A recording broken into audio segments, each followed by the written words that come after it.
संत जहाँ रहते हैं वहाँ प्रकृति मानव रूप लेकर सजीव हो जाती है।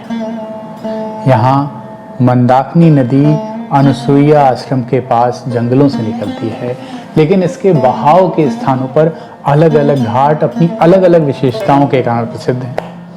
ठाटी घाट जंगलों के मध्य स्थित है, देवराहा बाबा की साधना का स्थल माना जाता है। लोक में प्रसिद्ध है कि यहाँ के सिद्ध को मां मंदाकिनी स्वयं दोनों समय का भोजन देने आती थी। लोग मानते हैं कि जो मंदाकिनी के घाटों के पास रहता है वह कभी भूखा नहीं सोता। प्रकृति उसके लिए कुछ न कुछ प्रबंध अवश्य कर देती है।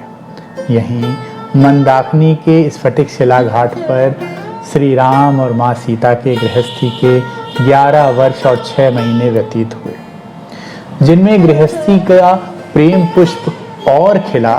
तुलसीदास कह रहे हैं, एक चौपाई सुनिए। एक बार चुनी कुसुम सुहाए, निज कर भूषण राम बनाए, सीता ही पहिराए प्रभु सादर, बैठे फटिक शिला पर सुंदर।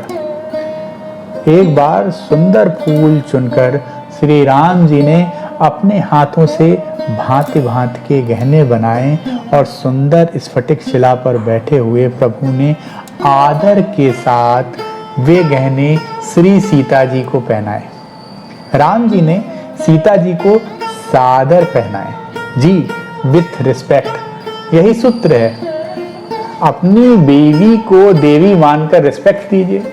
आप सीता जितना सम्मान देंगे तो आपको राम जितना सम्मान मिलेगा।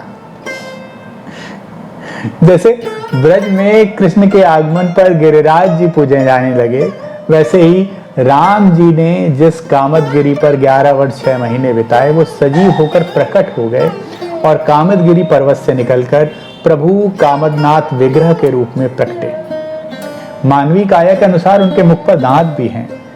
7 शालिग्राम रूपी दांतों में 5 का पूजन रोजाना किया जाता है। 5.5 किलोमीटर की परिक्रमा मुख्य द्वार से प्रारंभ होती है। चारों दिशाओं में 4 द्वार हैं। 3 मुख का दर्शन, चौथे में संपूर्ण स्वरूप में भगवान विराजते हैं।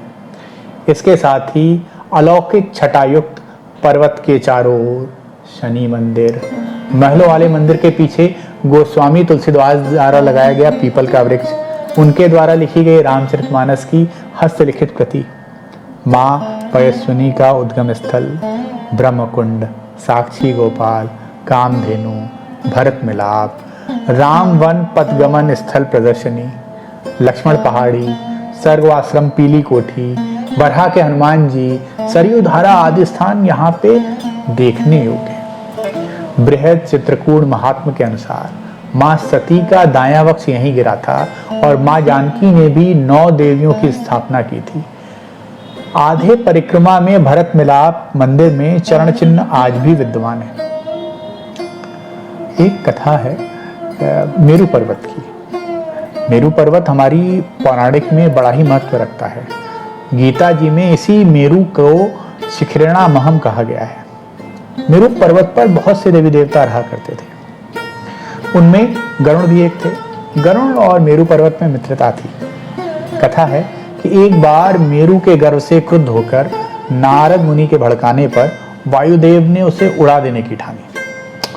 वायुदेव बहुत तीव्र गति से चलना शुरू किया और बढ़ती हुई गति से लगा कि मेरू उड़ ही जाएंगे। मेरू ने पुकारा तो उनके मित्र गरुण ने अपने डैनों से मेरू को आच्छादित कर लिया। वायु के प्रचंड वेग से कोई हानि नहीं हुई। 1 वर्ष तक ये संघर्ष चलता रहा। गरुड़ थकने लगे थे। नारद ने यह जान लिया कि अब बस ये उड़ने ही वाला है, तो वायुदेव से थोड़ा और जोर लगाने के लिए कहा। गरुड़ ने समझा कि बगैर मेरू को क्षति पहुंचाए वायुदेव रुकने वाले नहीं, तो गरुड़ ने अपने डैने थोड़े से सरका दिए। इसी से उसके 2 छोटे छोटे और एक बड़ा श्रृंग उड़ गया। पहला श्रृंग चित्रकूट में गिरा, दूसरा ब्रज और तीसरा हिस्सा समंदर में गिरा, जिससे लंका बनी। चित्रकूट गिरी या कामदगिरी के साथ ब्रज में गिरे सिंह का नाम गोवर्धन हुआ। इसीलिए त्रेता में प्रभु श्री राम चित्रकूट गिरी और द्वापर में प्रभु श्री कृष्ण अपनी लीलाएं गोवर्धन में करते हैं।